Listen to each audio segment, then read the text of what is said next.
दोस्तों, कभी किसी ने आपका मजाक उड़ाया है? कभी आपके रंग को लेकर, कभी आपकी ऊंचाई या चलने के ढंग को देखकर, या फिर सिर्फ इसलिए आपको कम आंका गया क्योंकि आप दूसरों से अलग थे? अगर हाँ, तो ये कहानी आपको जरूर सुननी चाहिए, क्योंकि आज मैं लेकर आई हूँ एक ऐसी कथा जहाँ एक व्यक्ति का शरीर 8 जगह से टेढ़ा था, लेकिन उसका ज्ञान इतना सीधा, सच्चा और गहरा था कि उसने एक राजा को आत्मज्ञान का मार्ग दिखा दिया। दोस्तों, ये है ऋषि अष्टावक्र और राजा जनक की कहानी, जो हमें सिखाती है कि सुंदरता शरीर में नहीं बल्कि विचारों और आत्मा की गहराई में होती है। तो चलिए शुरू करते हैं आज की ये प्रेरणादायक कथा। लेकिन उससे पहले, अगर आप चाहते हैं ऐसी और अद्भुत कहानियाँ, तो चैनल को लाइक, शेयर और सब्सक्राइब जरूर करें, क्योंकि अगली कहानी शायद आपकी ज़िंदगी भी बदल दे। बहुत समय पहले मिथिला नगरी में राजा जनक का शासन था।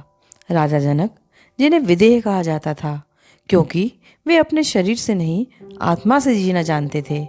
उनके दरबार में विद्वानों का जमावड़ा रहता, जहाँ रोज ज्ञान, धर्म और तत्व पर चर्चाएं होती थी।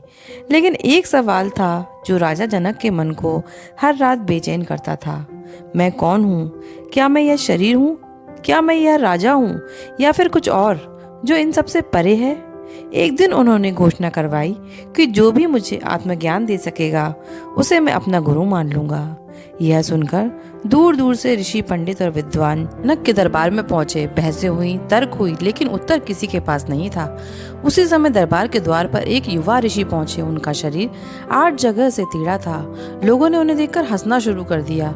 राजा ने पूछा, कौन है आप? वह शांत स्वर में बोले, मैं हूँ अष्टावक्र, ऋषि काहोड़ का पुत्र। दरबारी फिर से खिलखिलाने लगे। अष्टावक्र मुस्कुराए और बोले, राजन, लगता है आप विद्वान नहीं, चमड़ी के व्यापारी बैठे हैं, जो आत्मा नहीं शरीर देखते हैं। राजा जनक ये सुनकर ठिठक गए। उन्होंने महसूस किया यह युवक साधारण नहीं। राजा जनक ने पूछा, ऋषिवर, आप कह रहे हैं आत्मा अलग है, तो फिर मैं कौन हूँ? अष्टावक्र ने मुस्कुराकर कहा, राजन, जैसे कमल का फूल कीचड़ में रहकर भी कीचड़ से अछूता रहता है, वैसे ही आत्मा शरीर में रहकर भी शरीर नहीं होती। आप वह चेतना है जो शरीर में निवास करती है।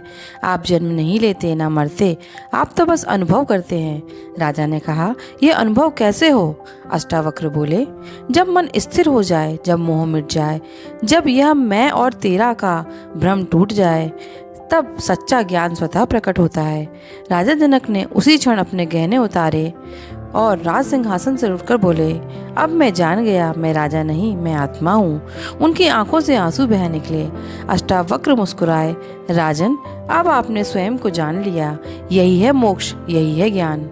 दोस्तों, यह कहानी हमें सिखाती है कि सच्चा सौंदर्य शरीर में नहीं, आत्मा में है।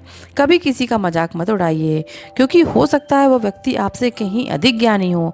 और अगर जीवन में कभी खुद को कमज़ोर महसूस करें, तो याद रखिए, भगवान ने आपको किसी कारण से अलग बनाया है, कमज़ोर नहीं, विशेष बनाया है।